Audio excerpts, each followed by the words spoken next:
Mike Duffy, my goodness, I am so glad that Dave Richards was the one who nominated Mike. He nominated him last year. He didn't get in. Dave was dogged in his determination that Mike Duffy should be in the Drum Corps International Hall of Fame. Thankfully, we took the vote. You elected him in, and Mike knew well of his honor before he passed this past year, and it meant the world to him.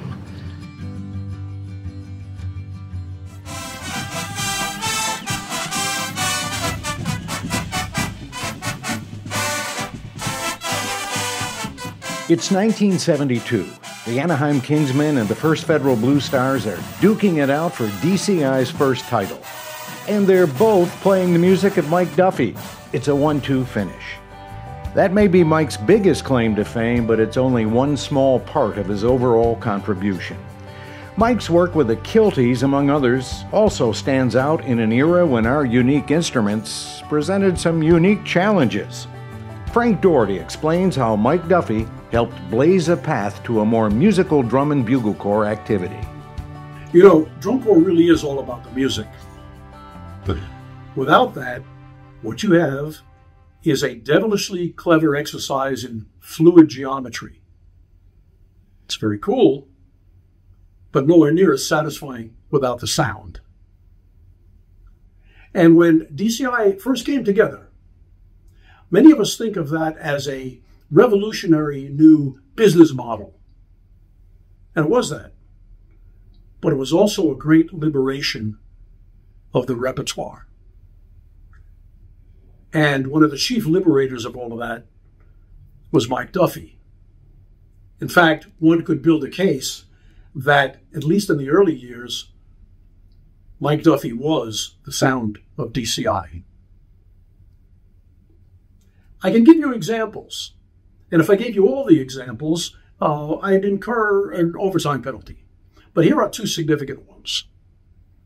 The 1972 championships, the very first year, the Anaheim Kingsmen playing Folk Song Suite, the Blue Stars playing Scarborough Fair, Norwegian Wood. Both of those shows, finishing number 1 and 2 at finals, were composed by, guess who? Mike Duffy. That's not likely to happen again.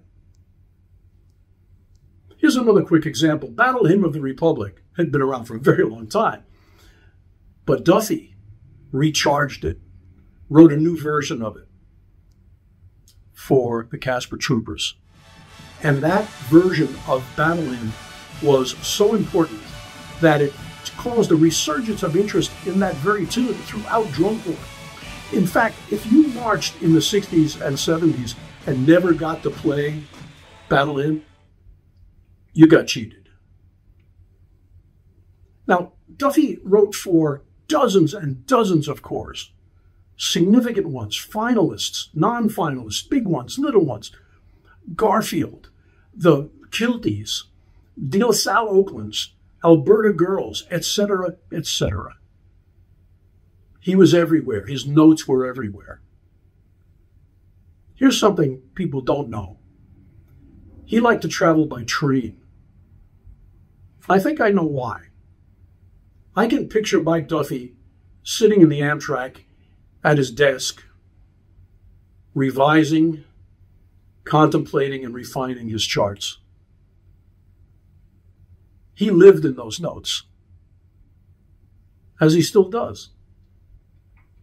You know, like drum corps itself, Mike Duffy was all about the music. And he has deserved the recognition of the Drum Corps International Hall of Fame for a very long time. Dr. Doherty explains it all. Pat Nagel, would you please come on up and accept this on behalf of Mike? I know how meaningful this prestigious award was for Michael. He was so excited when he learned he was going to be inducted into the DCI Hall of Fame. On behalf of Michael, I'm very proud to accept this for him. Thank you.